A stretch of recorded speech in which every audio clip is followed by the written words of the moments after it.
கர்த்தருக்கு ஸ்தோத்திரம்.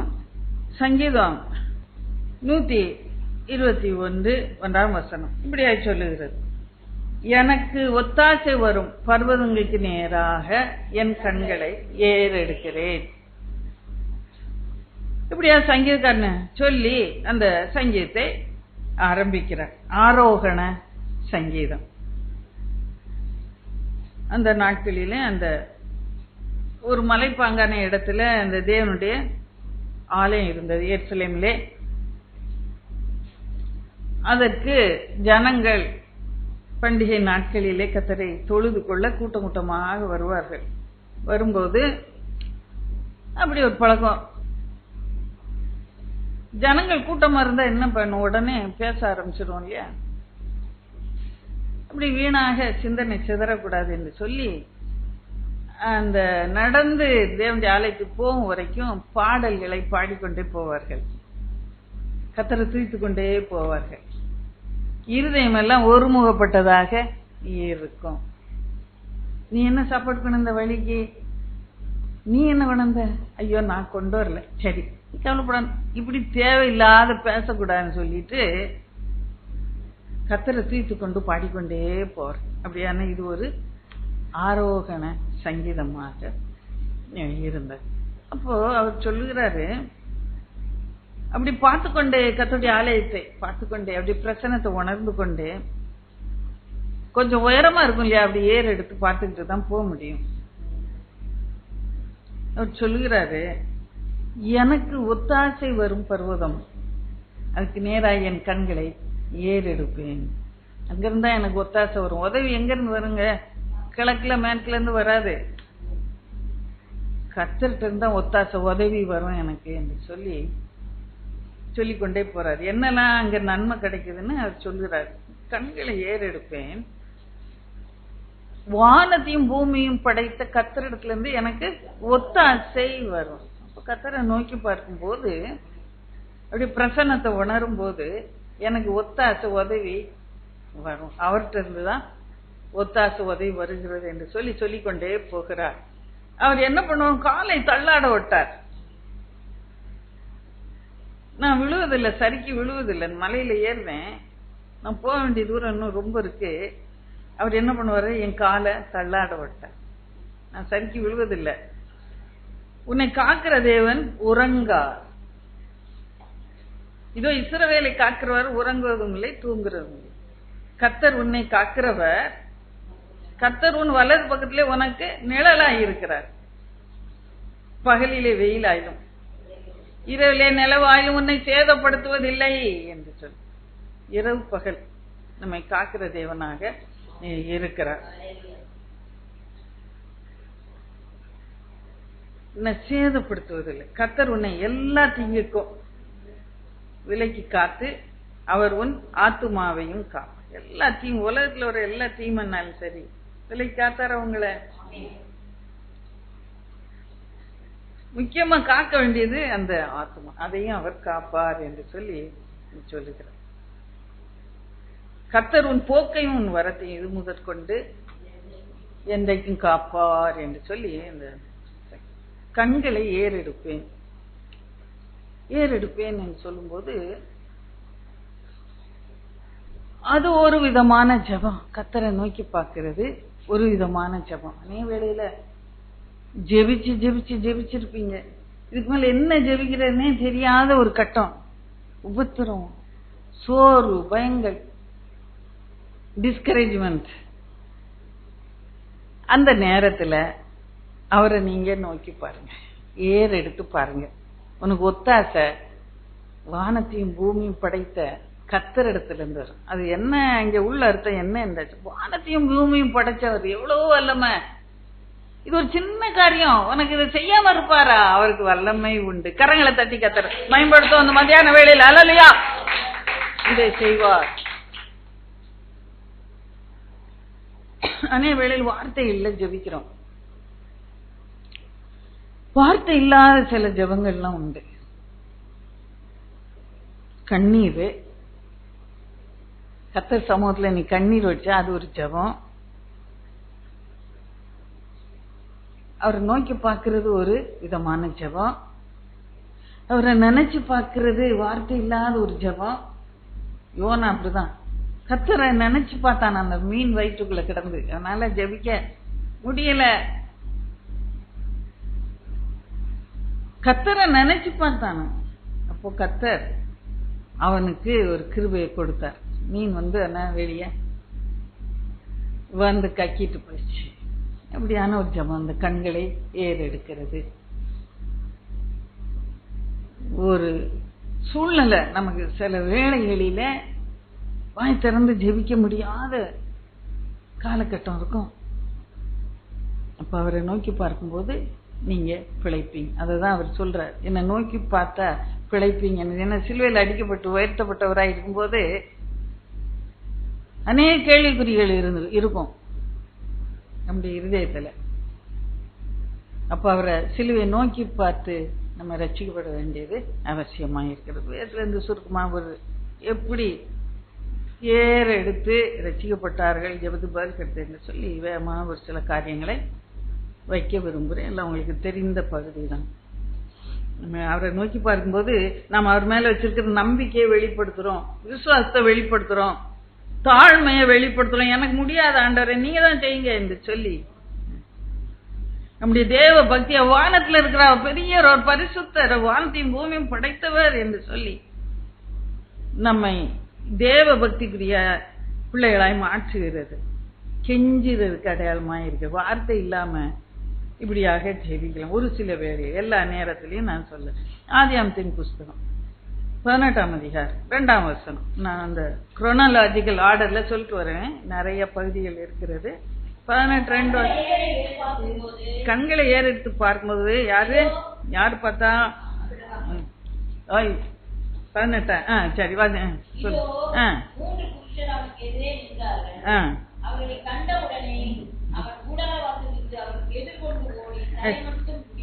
போதும். அவன் பாருங்க, அந்த காலையில வேலையெல்லாம் முடியுது ஆபிரகாமுக்கு.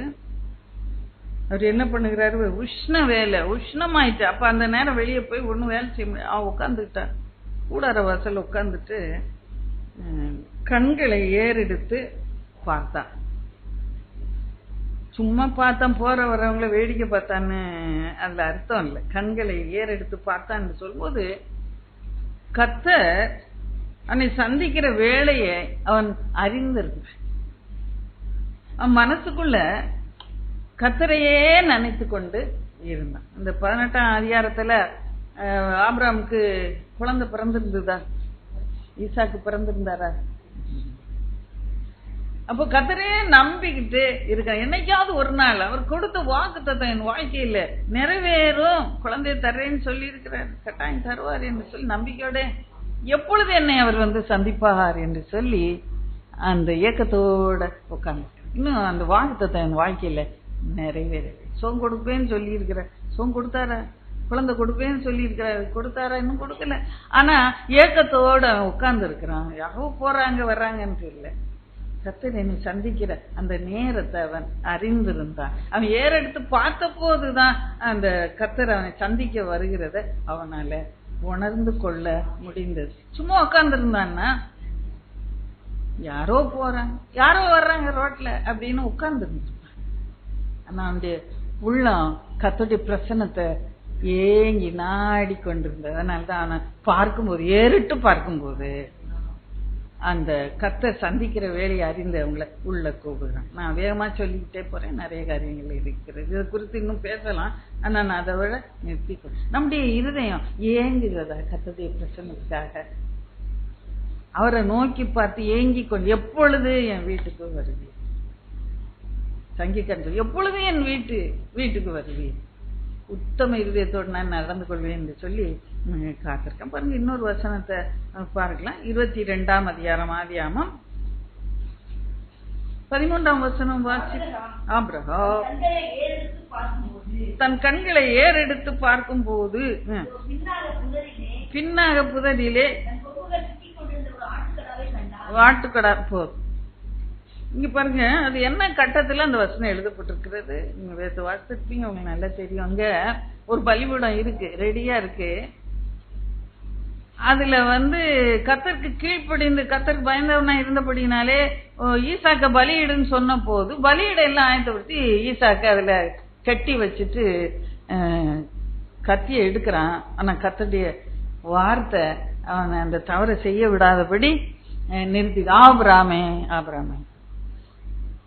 பிள்ளையாண்டார் மேல் கைய போடாதேன்னு சொல்லிட்டார். சரி, அதுக்கு பிறகு அவங்க பேசி, இப்பொழுது நான் அறிந்திருக்கிறேன் நீ தேவனுக்கு பயந்தவன் என்று, நீ தேவன் கீழ்ப்படிட்டு அறிந்திருக்கேன் சொன்ன உடனே ஆபிரகாம் வேகமா ஈசாக்க விடுதலை பண்ணி அவிழ்த்து விட்டுட்டான் மரணக்கட்டுல இருந்து ஈசாக்கு. ஆனா அந்த பலிபீடம் அப்படியே இருக்கு. தொழுது கொள்ளன்னு வந்திருக்கிறான். அவ்வளவு தூரம் 3 நாள் பிரயாணம் பண்ணி கர்த்தரை தொழுது கொள்ளணும்னு வந்திருக்கிறான். பார்த்தா அந்த பலிபீடம் அப்படியே காலியா இருக்கு.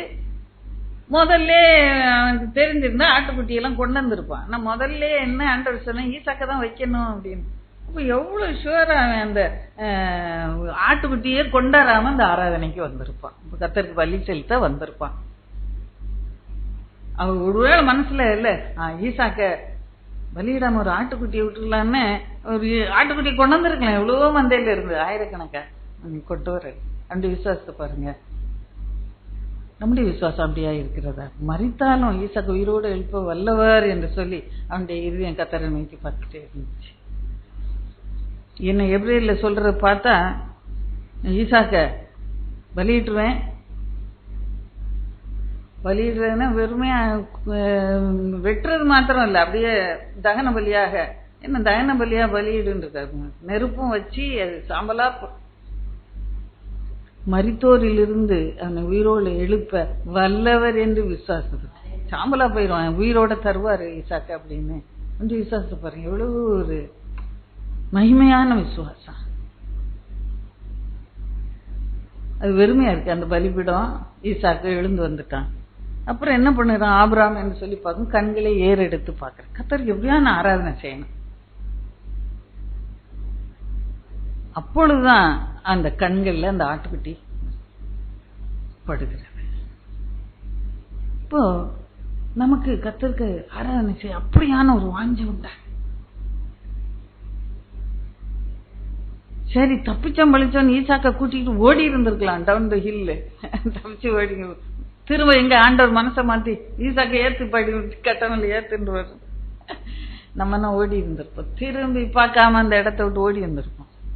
ஏன்னா இவனுக்கு கர்த்தரை ஆராதனை செய்யணும் உள்ளான ஒரு வாஞ்சை இருந்ததுனாலே அவனுக்கு ஏறிட்டு பார்க்கறேன். இப்ப என்ன செய்யலாம்? நான் கர்த்தரை ஆராதனை செய்ய என்ன செய்யலாம்? இப்பொழுது பார்த்தாங்க ஒரு ஆட்டுக்குட்டி புதர்ல முள்ளுல சிக்கின கொம்பு சிக்கி ஒரு ஆட்டுக்குட்டி இருக்கிறது. பார்த்தா அவனுக்கு மிகுந்த சந்தோஷம். அதை கொண்டு வந்து தகன பலியாக பலியிட்டு சொல்லுறான், யெகோவா ஈரே. கர்த்தர் எல்லாம் பார்த்துக்கொள்ள. கரங்களை தட்டி கர்த்தரை மகிமைப்படுத்த. அல்லேலூயா.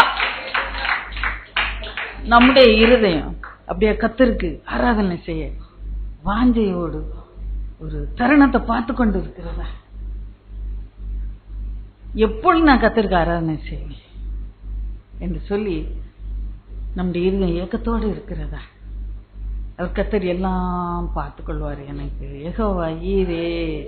கர்த்தருக்கு ஆராதனை செய்ய ஒரு வாஞ்ச இருந்து கொண்டே இருக்க. ஏன்னா இந்த ஆட்டுக்குட்டியை முதல்லயே அவர் வச்சிருப்பாரு. ஆனா முதல்ல அவன் கண்ணால படலை. அவன் ஏறிட்டு பார்க்கும்போது தெரிஞ்சது. இல்லைன்னா இவன் இறங்கி வேகமா இறங்கி போயிருந்தான்னா சரி போயிடுவான் அந்த இடத்த விட்டு அப்படின்னு அந்த ஆட்டுக்குட்டியை அவனால பார்த்திருக்க முடியாது. கர்த்தருக்கு ஆராதனை செய்திருக்க முடியாது. கர்த்தருக்கு யெகோவா ஈரேன்னு சொல்லி ஒரு பேரை வைத்து கர்த்தரை துதித்திருக்க முடியாது. இன்றைக்கு இந்த வார்த்தை எவ்வளவு நமக்கு ஆறுதல். யெகோவா ஈரே என்று சொல்லும்போது என் தேவையெல்லாம் சந்திக்கப்பட்டது என்று சொல்லி ஒரு நம்பிக்கை நமக்குள்ளே. கண்களை எப்பொழுதும் ஏறிட்டு எப்போ நான் என் கர்த்தருக்கு துதி செய்யலாம், எப்பொழுது நான் கர்த்தரை மகிமைப்படுத்தலாம், எப்பொழுது நான் கர்த்தருக்கு ஆராதனை செய்யலாம் என்று சொல்லி நம்முடைய இருதயம் வாஞ்சையோட துடித்து கொண்டே இருக்க வேண்டும். கர்த்தர் நாம் மகிமைப்படும். பாருங்க, அடுத்தபடியா பார்ப்போம். இன்னொரு குறிப்பை பார்க்கலாம். ஆதியாகமம் 24:63-64. ஈசாக்கு சாயங்கால வேளையிலே தியானம் பண்ண வெளியே போயிருந்து கண்களை ஏறெடுத்து பார்த்தபோது ஒட்டகங்கள் வரகணும். அடுத்த வசனம், ரெபெக்காளும் ஈசாக்கை கண்ட. பாருங்க, இங்க ஒரு அருமையான ஒரு சம்பவம். கண்களை ஏறெடுக்கும் போது கர்த்தர் அவன் ஜெபத்துக்கு பதில கொடுக்கிறார். நீங்க சற்று யோசித்து பார்ப்போம்.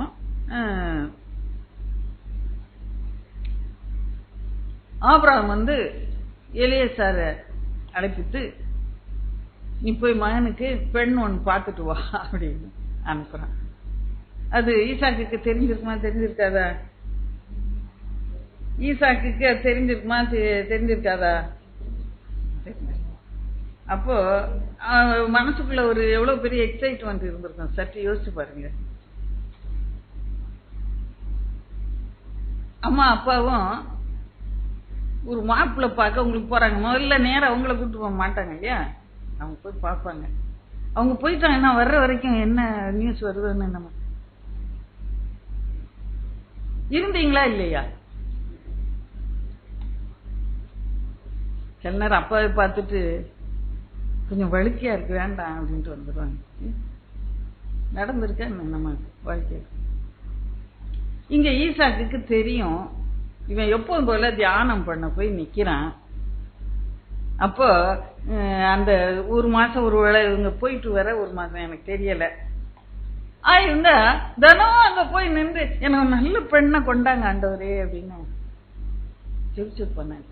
அங்க பார்க்கும்போது அது ஜெபத்துக்கு ஒரு பதில் கிடைக்குது. அன்னைக்கும் சாயங்காலம் தியானம் பண்ண இருக்கும்போது அங்கே கண்களை ஏறெடுத்து பார்த்தாங்க. எதிர்பார்ப்போட காத்துட்டு இருக்க கர்த்தர் எனக்கு என்ன செய்வேன், நல்ல புத்தி உள்ள பெண்ணை கொடுப்பாரா மாட்டாரா என்று சொல்லி ஜெபத்திலே அவன் இருக்கும்போது ஜெபத்திலே கேட்ட போது கர்த்தர் நல்ல பெண்ணை அவனுக்கு கொண்டு வந்தார். பாருங்க, அதே மாதிரி அங்கே ரெபெக்காளை பார்ப்போம். அப்பதான் முதல்ல 2 பேரும் பார்க்க போறாங்க ஒருத்தர் இல்லையா. அங்க தூரத்துல அந்த மனுஷனை பார்க்கும்போது அது யார் அந்த மனுஷன் என்று சொல்லி எலியேசர்ட்ட கேட்கிறா. அப்ப அதான் என்னுடைய எஜமான். அவ பண்ற ரொம்ப ஒரு தாழ்மையான ஒரு காரியம். உடனே ஒட்டகத்துல இருந்து உடனே இறங்கி உட்காந்துட்டு அந்த கணவனை அவ பார்க்கிறான். ஏறிட்டு பார்த்த போது அங்கே பாருங்க ஜெபங்களுக்கு பதில் கிடைத்தது. கர்த்தருடைய சித்தம் அங்கே நிறைவேறிச்சு. கர்த்தருடைய நன்மையை அவங்க சுதந்திரத்து கொண்டாங்க. அது மாத்திரமல்ல, அவளை கூட்டி கொண்டு தாயின் கூடாரத்துக்கு போய் அவன் என்ன பண்ணான்னு சொல்லி அந்த வசனம் சொல்லுகிறேன் என்று பார்க்கும்போது ஆறுதல் அடைந்தான். தாய்க்கா ரொம்ப துக்கத்தோட இருந்தான். வீட்டுல யாருமே பெண்களே இல்ல. பெண்கள் இல்லாத வீடு எப்படி இருக்கும், பயங்கரமா குடிசோரா கிடக்கும் இல்லையா. இப்ப பாருங்க, அங்கே 67ஆம் வசனத்துல தாய்க்காக கொண்டிருந்த துக்க நீங்கி ஆறுதல் அடைந்தான் என்று சொல்லி கர்த்தரை நோக்கி பார்க்கும்போது, ஜெபத்திலே தியானத்திலே கர்த்தரை நோக்கி பார்க்கும்போது நம்முடைய வாழ்க்கையில துக்கத்தை நீக்கி ஆறுதலை அவர் கொடுக்க நல்லவராய் இருக்கிறார், வல்லவராய் இருக்க. இன்னைக்கு ஏதாவது ஒரு காரியத்துல துக்கமா இருக்கிறீங்களா, கர்த்தர் இந்த துக்கம் நீங்கும்படி செய்து ஆறுதலை உங்களுக்கு நிச்சயமாகவே கொடுப்பார். சில நேரம் கர்த்தர்ட்ட கேட்க முடியல, அதுக்கு மேல கேட்க முடியல, இப்படிதான் உனக்குன்னு சொல்லிட்டாரு, அதுக்கு மேல கேட்க முடியல. ஆறுதலை நமக்கு நிச்சயமாக கட்டளையிட்டுப்பார். பாருங்க, அந்த வீட்டுல அன்னைக்கு பெரிய சந்தோஷம், விருந்து பண்ணி இருப்பாங்க இல்லையா, நன்மைகளை கண்டு கொண்டாங்க. பாருங்க, இன்னொரு வசனம் வாசிங்க, 31 ஆதியா 31:10 வாசிங்க. நான் கண்ட சொப்பனத்தில் கண்களை ஏறெடுத்து பார்க்கும் போது, சொப்பனத்துலதான் இது நடக்குது பாருங்க. ஆடுகளோட புலியும் கடாக்கள் கலப்பு நிறம் புள்ளியும் வரியும் உள்ளவளாய் இருக்க கண்டே. சொப்பனத்திலே அவன் கண்களை ஏறெடுத்து அவன் பார்க்கிறான். கர்த்தர் காண்பிக்கிறார், கர்த்தர் சில சொப்பனங்களை காண்பிக்கிறார். அது மூலம் இந்த மந்தையை எப்படி விசாரிக்கணும், நடத்தணும்ன்ற அநேக ரகசியங்களை கர்த்தர் அவனுக்கு வெளிப்படுத்தி காண்பிக்கிறார். அந்த புள்ளியும் வரியுமா இருக்கிறத எப்படி உண்டாக்குறதுன்னு அவனுக்கு கர்த்தர் கத்துக்கொண்டிருப்பார், ஏன்னா கத்து கொடுத்திருப்பார். ஏன்னா அந்த ஆடுகள் கடாக்கள் பொலிகிற நேரத்துல இவன் என்ன பண்ணுகிறான், அந்த வெள்ளை பட்டை தெரியுற மாதிரி வாதா மரம், புன்னை மரம் இதெல்லாம் வெட்டி போடுறான். அப்ப இந்த ஞானத்தை யார் கொடுத்தது? கர்த்தர் தான் கொடுத்திருக்கிறார். கர்த்தர் தான் இந்த ஞானத்தை கொடுத்திருக்கிறார். ஆனா என்ன பண்ணுவான், லாபான் 10 முறை சம்பளத்தை மாற்றுவான். இது கர்த்தருடைய ஆலோசனையின்படி இவன் செய்யறான். இவனை பெருக பண்றதுக்காக கர்த்தர் சில காரியங்கள் எல்லாம் ஆசீர்வதிக்கிறதுக்காக சில காரியங்களை செய்யறான். அந்த சொப்பனத்துக்கு அவன் அர்த்தங்களை புரிந்து கொள்ளும், ஏறிட்டு பார்த்து. கர்த்தர் நீங்க என்ன சொல்றீங்க, அந்த சொப்பனம் எனக்கு வழங்கலையே அப்படின்னு அவன் கேட்கிறான். அப்ப ஏறிட்டு பாரு அப்படின் போது கர்த்தருடைய ஆலோசனையின்படி இந்த காரியங்கள் எல்லாம் இந்த ஆடுகளை மேய்த்து இவன் வந்த பெருகுது. அப்ப அந்த தொடர்ந்து நீங்க வாசித்து பார்த்தீங்கன்னா தெரியும், லாபான் உனக்கு செய்யறதையும் நான் பார்த்தேன் அப்படின்னு ஆண்டவர் சொல்றாரு. கர்த்தர் எல்லாத்தையும் காண்கிற தேவனா இருக்கிறார். இவன் புள்ளி போட்டதுதான் எந்தன்னு சொல்லும் போது புள்ளி குட்டியா போட்டுச்சு. அப்ப என்ன பண்ணுவான், உடனே லாபான் சம்பளத்தை மாத்திடுவான். புள்ளி போட்டதெல்லாம் எந்துடா அப்படின்றான். அப்புறமா திரும்பவும் அது புள்ளி போட்ட குட்டியா போட்டுச்சு. இல்ல இல்ல இல்ல, உடனே இவனுக்கு என்ன சம்பளம், கலப்பு நிறம், கருமை, அந்த மாதிரி செம்மறி ஆடுதுல அது நிறைய குட்டி போட. ஏன்னா அதுதான் இவனுக்கு கர்த்தர் அவனை ஆசீர்வதிக்க, கர்த்தர் ஆசீர்வதிக்க சித்தம் கொண்டிருந்தா நிச்சயமாக அதை உனக்கு செய்து கொடுப்பா. 10 முறை சம்பளத்தை மாத்தினியா, நானும் 10 முறை மாத்துறேன் அப்படின்னு சொல்லி ஆண்டவர் அந்த காரியங்களை மாற்றி போடுறத. அதுவும் யாக்கோபு என்ன பண்றான், பலத்த ஆடுகள் வரும்போது, தண்ணி குடிக்க வரும்போது, பொழியும் போது அந்த வெள்ளை பட்டை தெரிகிற மாதிரி வாதா மரத்தெல்லாம் உடைச்சு போடுவான். பலவீனமான ஆடுகள் அதெல்லாம் தூக்கி ஏற கட்டிடுவான், உரம் கட்டிடுவான். அது தெரியாது அந்த ஆட்டுக்கு. அப்ப பாருங்க, நம்ம கூட பிரெக்னண்டா இருக்கிறவங்களை பார்த்தா காலையிலே நல்ல அழகு குழந்தை படத்தை எடுத்து பாருங்க அப்படின்னு சொல்லுவாங்கல்ல. கண்ட படத்தெல்லாம் பார்க்க கூடாது, குரங்கு படத்தெல்லாம் பார்க்காதீங்க, குரங்கெல்லாம் பார்க்காதீங்கன்னு சொல்லி வச்சிருப்பாங்க இல்லையா. அத போல இங்க நடக்குது. எவ்வளவு உண்மைன்னு நம்ம இதுல கண்களை ஏறு எடுத்து பார்க்கணும், கவனமா இருக்கணும், ஜாக்கிரதையா இருக்கணும். கர்த்தர் என்னை எப்பொழுது ஆசீர்வதிப்பார், எப்படி என்ன பெருக பண்ணுவார், ஒவ்வொரு நேரமும் நம்ம ஜாக்கிரதையா கர்த்தர் பார்த்துக்கிட்டே இருக்கும். கர்த்தருடைய ஆலோசனைய கவனிக்கிறவர்களாக இருக்கணும். ஏனோ தானோ என்று ஆவிக்குரிய வாழ்க்கையை வாழ வேண்டாம். ஆவிக்குரிய வாழ்க்கையில ஜாக்கிரதையாக கர்த்தரை பார்த்துக்கிட்டே வாழ நம்ம கத்துக்கொள்வோம். அவர் அப்பொழுதுதான் நம்மளை ஆசீர்வாதத்தின் பாதையிலே நம்மை நடத்துவார். அல்லையா, கரங்களை தட்டி கர்த்தரை மேம்படுத்தும். அல்லையா, நான் வேகமா சொல்லிக்கொண்டே போறேன். இன்னும் இதுல கூட அநேக வசனங்கள் உண்டு.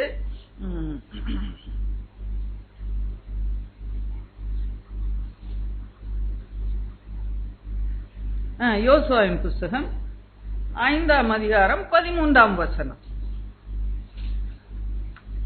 யோசுவா 5:13.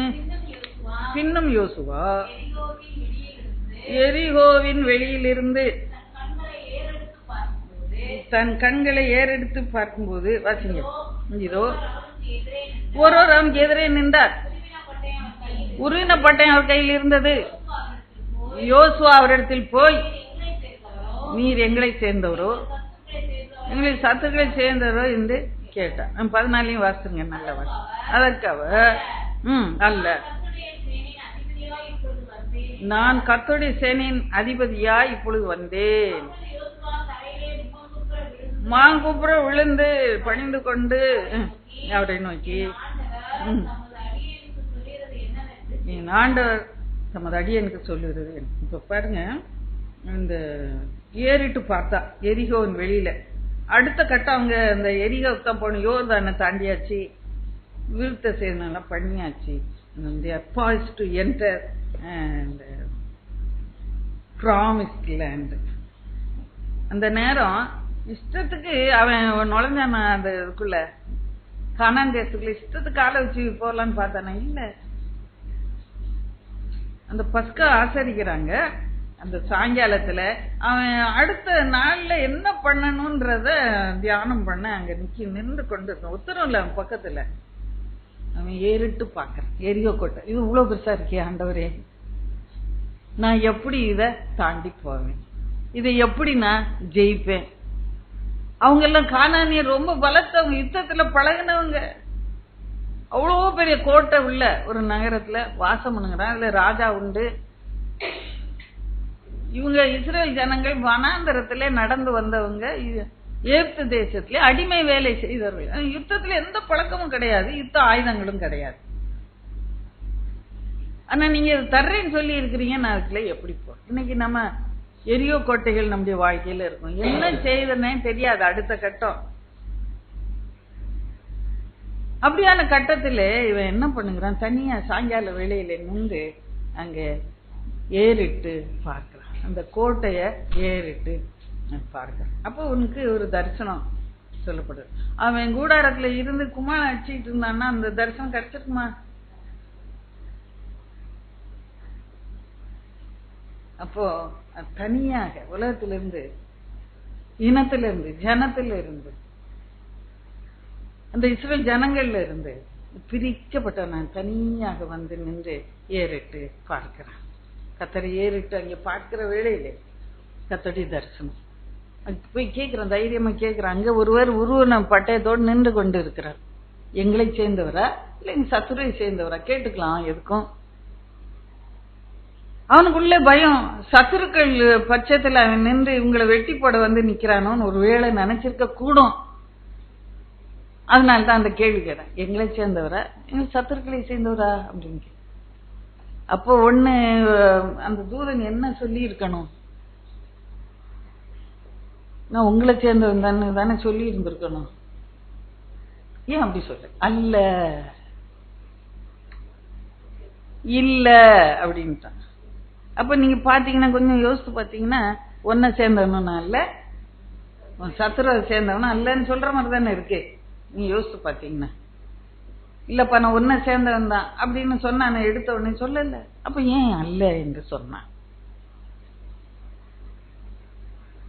ஏன் அல்ல என்று சொன்ன சற்று யோசிச்சு பாருங்க. அப்ப பாருங்க, நான் சேனையின் அதிபதியா வந்தேன், கர்த்தருடைய சேனை அதிபதியா வந்திருக்கேன். அப்போ நான் சொல்லுற தேவன் சொல்லி அனுப்புன அந்த செய்திக்கு நீ 100% கீழ்ப்படிந்தா மாத்திரம்தான் உன் பக்கத்துல இருந்து உனக்கு நான் ஜெயத்தை தருவேன் என்று சொல்லாம சொல்லுகிறேன். புரியுதா உங்களுக்கு? ஏன்னா நிறைய கட்டளைகள் அவங்க ஃபாலோ பண்ண வேண்டியது இருந்தது, கடைபிடிக்க வேண்டியதா இருந்தது. ஆண்டவர் சொல்லுகிற ஆலோசனைக்கு நீ கீழ்ப்படிந்தா உனக்கு வெற்றி. ஆண்டவர் சொல்லுகிற ஆலோசனைகளுக்கு கீழ்ப்படுகிறோமா? வெற்றி வரும் கட்டாயம். நான் ஆண்டோடைய ஆலோசனைகளுக்கு நம்ம கீழ்ப்படியணும். அவன் ஏறிட்டு பார்த்த போது அந்த உருவின பட்டயத்தோடு ஜெயத்தை கொடுக்க ஆண்டவர் காத்து கொண்டு இருக்கிறார். ஆனா நான் சொல்வதை இப்ப கேளு, அதன்படி செய்ய என்று சொல்லி நீ தொடர்ந்து பாத்தீங்கன்னா உங்களுக்கு தெரியும். முதல்ல சொல்லுவோம், ஒரு செருப்ப கலத்தி போடுப்பா.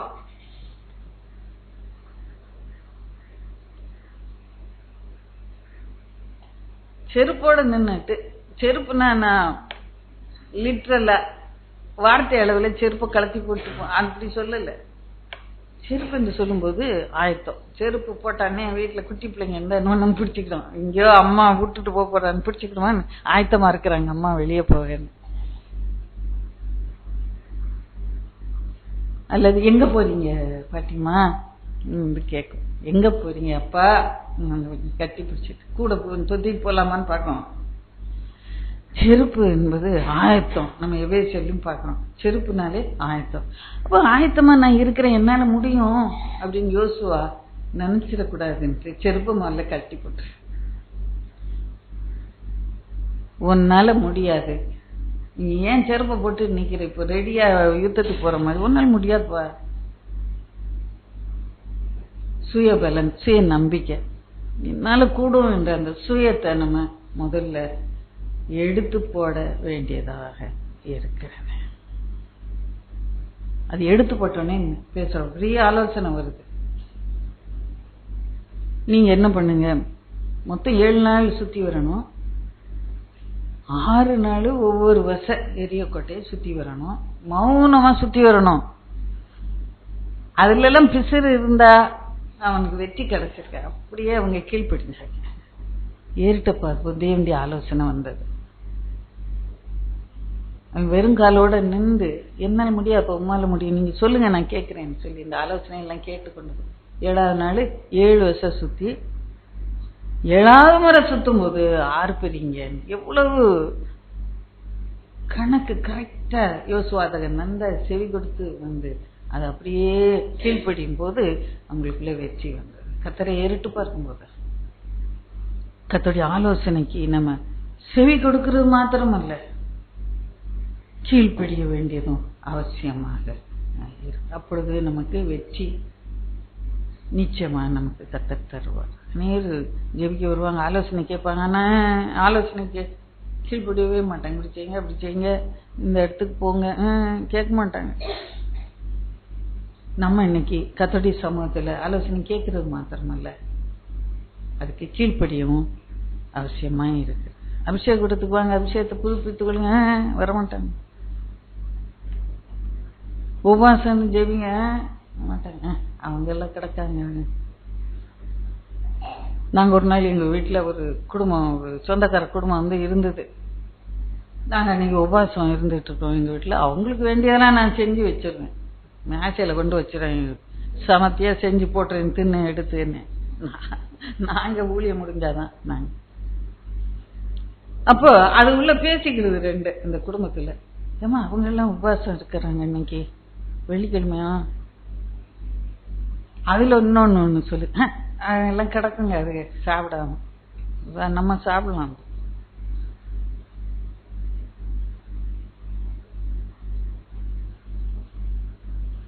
நம்ம ஆலோசனை தெரியும், உபவாசம் இருங்க. இன்னும் விசுவாசம் இருந்த போது விசுவாசத்தோட உபவாசமும் ஜபமும் கலந்து கொள்ளும் போது மலைகள் பேர்ந்து அப்புறமாக உருண்டு ஓடும். ஆலோசனை கேட்கிறோம். வேத்த தனம் வாசிங்க, ஆலோசனை சொல்லு. ஒரு வருஷம் வாசித்து முடிச்சிருங்க, ஆலோசனை சொல்லு. செவி கொடுப்பதே இல்லை.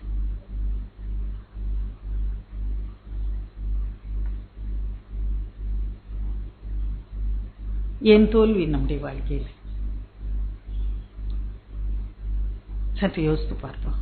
கத்தத்தாம இன்றைக்கு நீங்க ஏறிட்டு பாக்குறதான வேலையில கத்தரை அப்படியே ஆலோசனைக்கு நான் செவி கொடுப்பேன், கீழ்படுவேன்னு நீங்க ஒப்பு கொடுக்கணும். பெரிய காரியங்களை உங்க வாழ்க்கையில 1 மணி நேரம் ஜெபிங்க. எனக்கு ஜெபிக்க தெரியும், சரி எழுதியும் கையில கொடுத்தாச்சு. 1 மணி நேரம் இப்படியே ஜெபிச்சிருங்க. 1 மணி நேரம் ஜெபத்தையும் எழுதி கொடுத்தாச்சு. 1 மணி நேரம் யாரு இருக்க? சரி 1 மணி நேரம் யாரும் கிடப்பான். யோசுவா கீழ்ப்படிங்க, ஏறிட்டு பார்த்தான், உண்மைதான், ஆலோசனை வந்தது உண்மைதான். அதற்கு கீழ்ப்படியும் போது மகத்தான வெற்றியை கத்த கொடுத்தார். கரங்களை தட்டி கத்தர மகிமைப்படுத்த அல்லேலூயா. தானியேல் 4:34.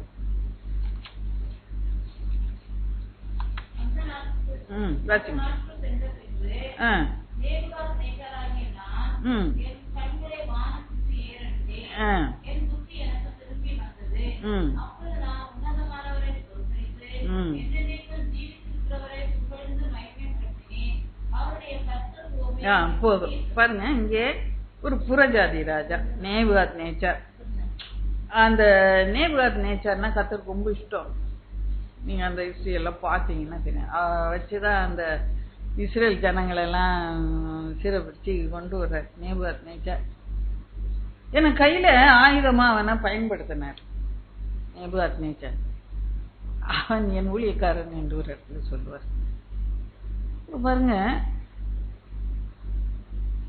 அவர் மேலே பிரியமாய் கர்த்தர் இருந்தபடினாலே அவன் மேலே ஒரு சொப்பனத்தை கொடுத்தார். ரொம்ப அகந்தையா நடப்பான், ரொம்ப பெருமையா நடப்பான், தாழ்மையா கிடையாது, அகம்பாவம் நிறைஞ்சது. ஆனாலும் கர்த்தர் அவனை நேசித்தார். புறஜாதி மனுஷன், ஆனாலும் அவன் கர்த்தர் அவனை நேசித்தார், அதிகமா நேசித்தார். ஒரு சொப்பனத்தை ஏன் கொடுத்தாருன்னு சொன்னா அவனை எப்படியா திருத்திடலாம் அப்படின்ட்டு. நீங்க வீட்டுல போய் அந்த பகுதியை வாசித்து பார்த்துக்கணும். அப்போ அந்த சொப்பனத்தை பார்த்து உடனே அவனுக்கு கலக்கமா இருந்தது. அப்புறம் தானியேல் அதுக்கு அர்த்தம் சொல்றான். இந்த முதல்ல எடுத்தோடனே சொல்றான், இந்த சொப்பனம் ராஜாவே அவனுக்கு கலக்கமா இருந்து சொல்லவே. அப்போ ராஜா கேட்கிற, நீ சும்மா சொல்லுப்பா, கலங்க வேண்டாம், அது என்ன உண்மையா அதை சொல்லு. தானியேல் மேல அவனுக்கு ரொம்ப நம்பிக்கை. ஏன்னா முதல்ல சொப்பனம் சொல்லும்போது நீங்க ரொம்ப பொய் சொல்லுவீங்க, நீங்க சொப்பனத்தையும் சொல்லணும், அப்புறமா அர்த்தத்தையும் சொல்லணும், அப்பதான் நம்புவேன் அப்படின்னு தானியேல்கிட்ட 4ஆம் அதிகாரத்துல அப்படி கேட்டாரா? சொப்பனத்தை நீ சொல்லி அர்த்தம் சொல்லு. இல்ல, அவ்வளவு நம்பிக்கை தானியேல் மேல வந்துட்டு ரெஸ்பெக்ட். நேர சொப்பனத்தை சொல்லி அர்த்தம் சொல்லு. அப்படியே ஒரே கலக்கம் தானியேலுக்கு. ஒரு நாளிகை தச்சுக்கிட்டு இருக்கான். அப்ப நீ தயக்க வேண்டாம்ப்பா, நீ உண்மையை சொல்லிடு. அப்ப சொல்லுறாரு தானியேல் சொல்றாரு, நீ ரொம்ப அகம்பாவமா நடக்கிறீங்க, ரொம்ப பெருமையா நடக்கிறீங்க ராஜா.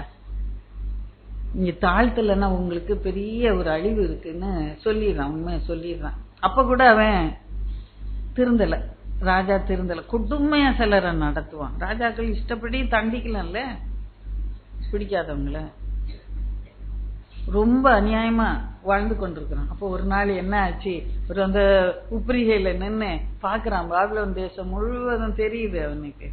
அப்போ என் மகிமை பிரதாபத்துக்கு என்று நான் என் வல்லமையை வெளிப்படுத்த நான் கட்டின பாபிலோன் நகரம் அல்லவா அப்படின்னு அவன் அறியாம வந்துச்சு அந்த வார்த்தை. பெரும் அவ்வளவு இருந்ததுனால உடனே அந்த சொப்பனம் பலிச்சுது. அப்படியே தள்ளி விட்டுறாரு ஆண்டவர். அரண்மனையில் இப்ப எப்படி இருக்கிறான்? அரண்மனையில் வாழ்ந்தவன், சூசா வாழ்ந்தவன், மனுஷர்ல இருந்து தள்ளப்பட்டு ஒரு மிருகம் போல அவன் ஜீவித்து கொண்டு இருக்கிறான். புல்ல மேய்கிறான். நகமெல்லாம் கழுகு நகை மாதிரி வந்துருது, மேலாம் ரெக்க வந்துருது, பறவை நினைச்சீங்க. அப்புறமா கடைசியில அந்த சொப்பனம் முடியும் போது தெரியும் இல்லையா அவங்களுக்கு, இந்த சிறைப்பு நீங்கும் போது அப்பதான் அவனை எல்லாரும் பிரபுக்கள்லாம் தேடி வந்தாங்களாம். இவ்வளவு நாள் ஏன் தேடி வரல? அவனை அடையாளமே தெரிஞ்சிருக்காருன்னு நினைச்சேன் நான் எனக்கு தியானிச்சு கொண்டிருக்கும் போது. இதுதான் ராஜான்னு அவங்களுக்கு அடையாளமே தெரியல. இல்லன்னா அந்த மாடு மாதிரி புல்லு திங்கிறவனை கொண்டு அரண்மனையில் ஒரு ரூம்ல வச்சு அவனை பராமரிச்சிருக்கலாம். ஆனா அது அடையாளமே தெரியும், உரு மாதிரி ஒரு மாடு மாதிரி தெரிஞ்சுக்கிட்டு இருந்தான். அதனால இது ராஜா இல்ல அப்படின்னு அவங்களால அடையாளம் கண்டு கொடுக்கவே. கடைசியில அது எப்படி அந்த சிறையிருப்பு மாறிச்சு? வேற யாராலையும் மாறல, எந்த மந்திரமும் நடக்கல. கர்த்தர் அவனுக்குள்ளே ஒரு எண்ணத்தை அவர் தான் கொடுக்கிறார். ஏன்னா அப்படி மாடு மாடி இருக்கிறவனுக்கு கர்த்தரை தேடணும்னு ஒரு எண்ணம் வந்திருக்குமா? வந்திருக்காது. கர்த்தர் தான் அப்படி ஒரு எண்ணத்தை வச்சு, நீ வானத்தை நோக்கி பார், ஏறெடுத்து பார், என்னை நோக்கி பாருன்னு கர்த்தர் பேசுறாரு. அவனை நோக்கி பார்க்கும்போது இந்த பழைய வாழ்க்கையெல்லாம் மாறி புதுசா ராஜா மாதிரியே மாறிடுறான்னு சொல்லி புத்தி எனக்குள்ளே வந்தது. அப்ப இன்னைக்கு என்ன நிலைமையில நீங்க இருந்தாலும் கர்த்தரை நோக்கி பாருங்க, அப்பொழுது புத்தியை தருவாரு உங்களுக்கு. உங்க நீ செய்த தவற்றெல்லாம் உணரும்படியாய் புத்தியை தருவாரு. புத்தியை தரும்போது கர்த்தருக்கு பிரியமாய் வாழ நீங்க கற்றுக்கொள்ளுவீங்க, கர்த்தரை துதிக்க நீங்க கற்றுக்கொள்ளுவீங்க, கர்த்தருடைய வல்லமையை உணர நீங்க கற்றுக்கொள்ளுவீங்க. அந்த புத்தி வரணும். இன்னைக்கு அநேகர் கர்த்தரை மகிமைப்படுத்துவது இல்லை, அநேகர் கர்த்தரை துதிப்பது இல்லை. கர்த்தரை துதிக்கிறோமா? அந்த புத்தி வரணும்னா இன்னைக்கு கர்த்தரை நீங்க நோக்கிப்பாரு. ஏன் படிப்பு, ஏன் அழகு, நான் கட்டின பங்களா, நான் வாங்கின காரு, கர்த்தர் முன்னால் ஒன்னும் செல்லாது. அவரை துதிக்க கற்றுக்கொள்ள நிச்சயமாக அவரை நோக்கி பார்க்கணும். ஒவ்வொரு நாளும் அவரை துதிக்க. இந்த கேஸ் சிலிண்டரு இல்ல இருந்து என்ன பாதுகாத்தார் என் தேவன் என்று சொல்ல கர்த்தர் புத்தியை உனக்கு தரணும். நான் நல்லவா, அதனால தான் நல்லா இருக்கேன். நீ ஆரோக்கியத்தோட இந்த படியெல்லாம் ஏறி வந்திருக்கேன்னா கர்த்தர் எனக்கு தந்த ஆரோக்கியம், கர்த்தர் போட்ட பிச்சை. கர்த்தரை துதிக்க நம்ம கற்றுக்கொள்ளணும். கர்த்தரை நோக்கி பார்க்கும்போது தான் தெரியும் எவ்வளவோ பெரியவர் நீரு. ஒவ்வொரு நாளும் நம்முடைய வாழ்க்கையில் இந்த துதி அங்கீகரிக்கப்படணும். புத்தி எனக்குள் திரும்ப வந்தது. உன்னதமானவரை ஸ்தோத்தரித்தேன், என்றென்றைக்கும் ஜீவித்திருக்கிறவர் என்று நான் புகழ்ந்தேன், மகிமைப்படுத்துகிறேன். அவருடைய கர்த்தத்துவமே நித்திய கர்த்தத்துவம், அவருடைய ராஜ்யமே தலைமுறை தலைமுறையாக. இன்னும் தொடர்ந்து பாருங்க. நீ செய்யறத கையை தடுத்து என்ன செய்யறது யாரால சொல்ல முடியுமா என்று சொல்லி கடைசியில சொல்லுகிறாரு, அகந்தையா நடக்கிறவர்களை தாழ்த்த அவராலே ஆகும் என்று சொல்லி. இன்னைக்கு கர்த்தர் நோக்கி பார்க்கும்போது அவரை துதிக்க கர்த்தர் நமக்கு கிருபை இன்னுமா கூட கூட்டி கொடுப்பாராக. பாருங்க, இப்பொழுது இன்னும் ஒரு சில வசனங்கள் வேகமா நான் சொல்ல விரும்பும். மார்க்கு 16:4 16:4 மார்க்கு தெரிஞ்ச வசனம் தான். வாசிங்க, சீக்கிரமா வாசிங்க. அந்த கல் மிகவும் பெரிதாய் இருந்தது. அவர்கள் ஏறிட்டு பார்க்கிற போது அது தள்ளப்பட்டிருக்க கண்டார். பாருங்க, வீட்டுல இருந்து வரும்போதே தெரியும் மரியாளுக்கு இந்த கல்லை வச்சாங்க. சொல்லிக்கிட்டே தான் வர்ற பெரிய கல்லை வச்சாங்க. இவ்வளோ பேர் ஆம்பளைங்க சேர்ந்து 10-20 பேர். இப்ப நம்ம பெண்களா போற இந்த கல்லை திறந்தாதான் நம்ம போய் ஆராதனை செய்ய முடியும் ஆண்டவருக்கு. இன்னைக்கு கர்த்தருக்கு ஆராதனை செய்ய அநேக தடைகள் நம்முடைய வாழ்க்கையில் உண்டு. சிலருக்கு வர முடியாது. இன்னைக்கு அநேகர் வரல, தடைகள். கர்த்தருக்கு ஆராதனை செய்ய அவங்களால வர முடியல. அவங்க நிர்பந்தம் என்னன்னு நமக்கு தெரியாது. தடைகள் உண்டு. அப்ப பேசாம இந்த பெண்கள் வீட்டிலே இருந்திருக்கலாம். சற்று யோசிச்சு பாருங்க. சரி, நம்மளால முடியாதுப்பா, இங்கெல்லாம் கூட்டத்துக்கு போகணுமா, என்னத்துக்குப்பா நம்மளால முடியாது கூட்டுவாங்க, அதெல்லாம் உட்காந்துட்டு இருக்க முடியாது, வெயில்ல அப்புறம் தனியா நடந்து போகணும், வீட்டுக்கு பஸ் கிடைக்காது. வீட்டுல இருந்திருக்கலாம். இன்னைக்கு நிறைய பேர் அப்படிதான் வீட்டுல இருந்துட்டாங்க. அவங்க ஏறிட்டு பார்க்கல.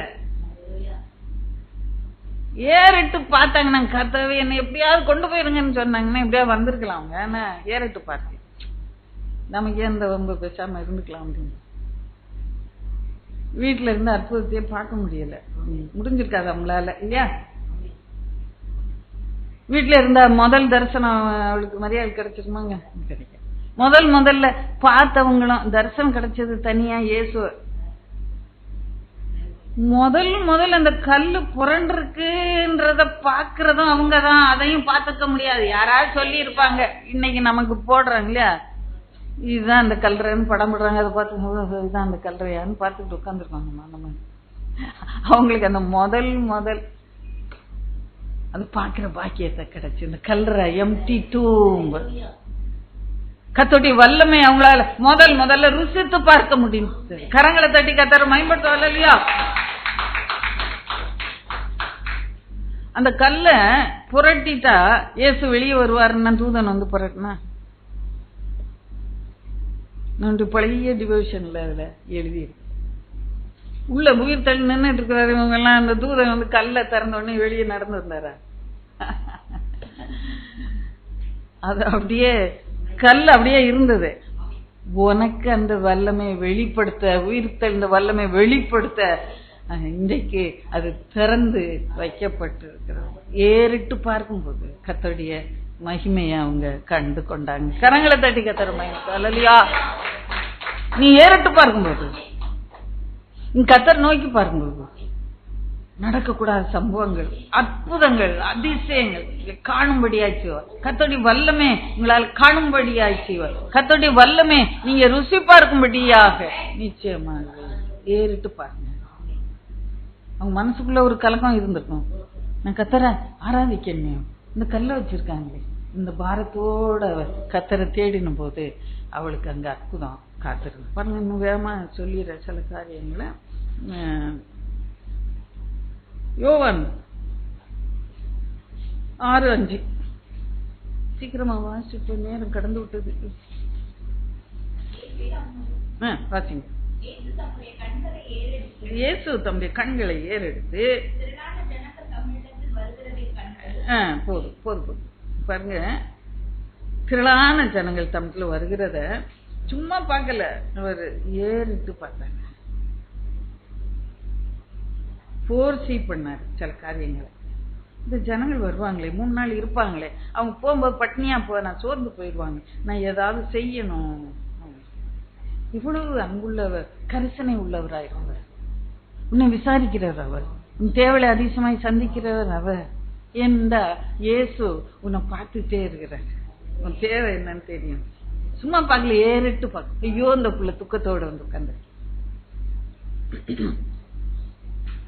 எதிர்பார்த்து வந்து உட்கார்ந்துருக்கு, இன்னும் ஏதாவது அவளுக்கு செய்யட்டும் என்று சொல்லி பின் நடக்க போற காரியங்களை முன்னறிந்து எதிர்பார்த்து சில காரியங்களை ஆயத்தப்படுத்துற. அவங்க பசிக்குதுன்னு வந்து சொன்ன பிறகு பந்தி வச்சாரு இல்ல, போ அப்பத்த குடு அவங்களுக்கு. ஒவ்வொருத்தரும் ஒண்ணு சொல்றாங்க. கடைசியில ஒரு பெரிய அற்புதம். அந்த அற்புதம் கூட எப்படி நடக்குதுன்னு சொல்லி பார்க்கும்போது, என் இயேசு, நீங்க மத்தேயு 14:19 நீங்க பாத்தீங்கன்னா, இயேசு வந்து வானத்தை அண்ணாந்து ஏறிட்டு பார்த்து பிதாட்ட கேட்கிறாரு. பாத்தீங்க அத?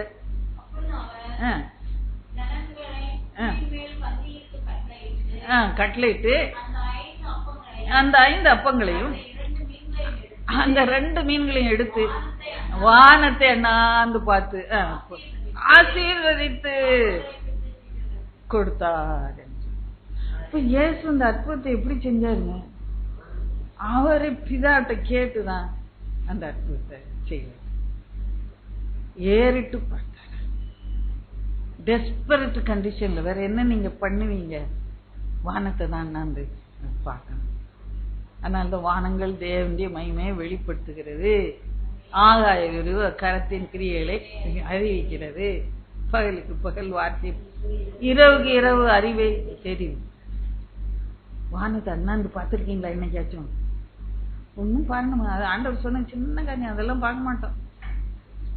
காட்டு பூவை பாரு, காக்காய் பாருன்னு பார்க்க மாட்டோம். இங்க இயேசு வானத்தை பிதாவை அண்ணாந்து பார்த்து அதை ஆசீர்வதிக்கிற. அப்ப ஆசீர்வாதம் வேணும்னா வானத்தை அண்ணாந்துதான் நீ பார்க்கணும், வேற வழியே கிடையாது. உங்க கையில வருகிற மாச வருவாய் சம்பளத்தை எடுத்து கத்தட்டு ஆசீர்வதி. 5 அப்பத்தை நீங்க எப்படி அதே மாதிரி ஆசீர்வதிச்சு தாங்க அப்படின்னு கேட்கும்போது ஆசீர்வாதம் உங்க வாழ்க்கையில பெரும். சம்பளம் வந்துருச்சா, கிளி நோட்ட கிளி, எதை கிளி, அங்க ஓடு, கடைக்கு ஓடு, மாலுக்கு ஓடு, சூப்பர் மார்க்கெட். முதல்ல முழங்கால் தான் முடங்கணும். சம்பளம் வந்துட்டா, 1ஆம் தேதி வந்துட்டா முழங்கால் போட்டு கர்த்தர் கையில எல்லாத்தையும் கொடுத்துருங்க. சம்பளம் வந்ததெல்லாம் கொடுத்துருங்க. அவர் ஆசீர்வதிச்ச பிறகு அந்த 10 ரூபா கொடுங்க, பால் வாங்கணும், கேட்டு வாங்கிக்கிறீங்க. அதுல எவ்வளவு ஆசீர்வாதம் இருக்கும், அதை அனுபவிச்சு பார்க்கும்போது தான் தெரியும். இல்லையா? காப்பி தூள் தந்தீங்களே நன்றி, பால் தந்தீங்களே சொல்லிக்கிட்டே நன்றி சொல்லிக்கிட்டே வேலை செய்யுங்க. இல்லது என்ன பண்ண, எவனை குத்தலாம், அவனை என்ன பண்ணலாம், கோயிலுக்கு அவன் வருவான், நீ பாத்துக்கிறேன், ஒரு பிடி பிடிச்சிடலாம் அவனை. சும்மா இதுக்கெல்லாம சொல்லுவாங்க நன்றி சொல்லுங்க, சும்மா அவங்க நேரம் ஸ்தோத்திரத்துல பெருகட்டும். அப்புறம் பெரிய காரியங்கள் ஸ்தோத்திரம் செய்யற மாதிரி பெரிய காரியங்கள் உங்க வாழ்க்கையில செய்வா. என்னுடைய அனுபவம் அதுதான். எல்லாத்துக்கும் நன்றி. காப்பித்தூள் டப்பால இருக்குன்னா அது கத்தர் கொடுத்துருந்தாரு.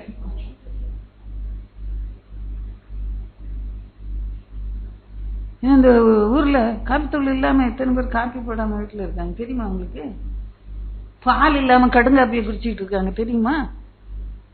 தெரியாது உங்களுக்குலாம். தெரிஞ்சா நன்றி சொல்லாம இருக்க மாட்டேன். சின்ன காரியத்துக்கும் நன்றி சொல்லுங்க, அப்பொழுது பெரிய காரியங்களுக்கு நன்றி சொல்ல முடியும். அதிசயங்களுக்கு காணப்படுவார். இல்லையா? இயேசுவே அண்ணாந்து பார்த்துதான் பாருங்க. லாசரு கல்ற முன்னால நிக்கிறார். 11 யோவான் 11:41.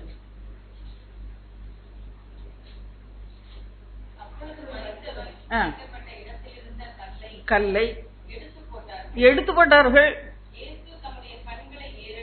இயேசு தம்முடைய கண்களை ஏறெடுத்து, பிதாவே நீர் எனக்கு செவி கொடுத்தபடினா உண்மை ஸ்தோத்திரிக்கிறேன். போதும்.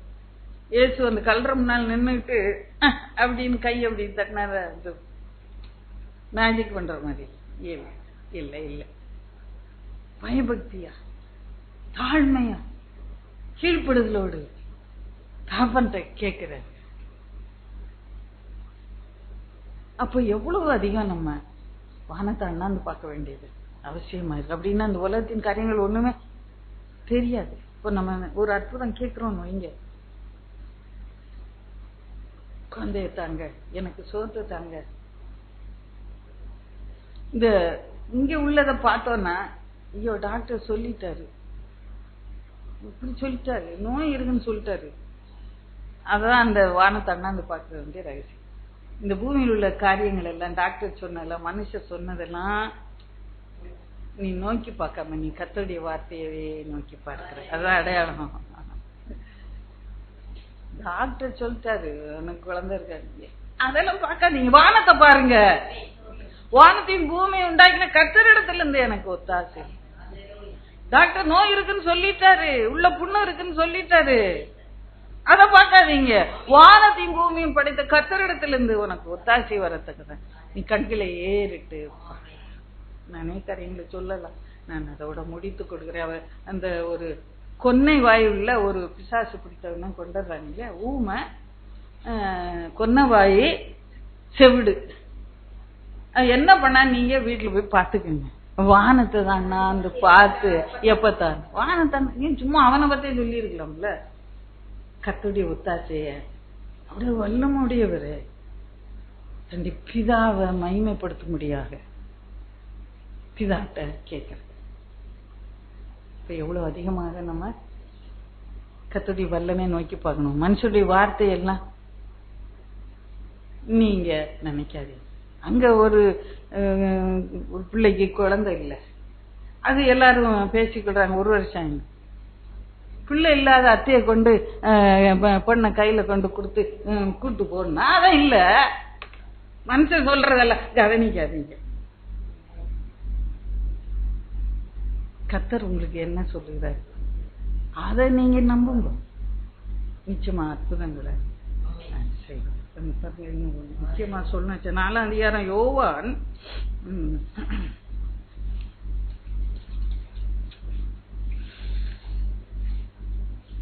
35 வீட்டுல போய் வாசம். உங்க அறுப்புக்கு இப்பொழுதே விளைந்திருக்கிற என்று உங்க கண்களை ஏறிட்டு பாருங்கள் என்று நான் உங்களுக்கு சொல்லுகிறேன். அப்படியே ஜெபத்துக்குள்ள கடந்து போவாங்க. வீட்டுல போய் தியானித்துக் கொள்ளுங்க.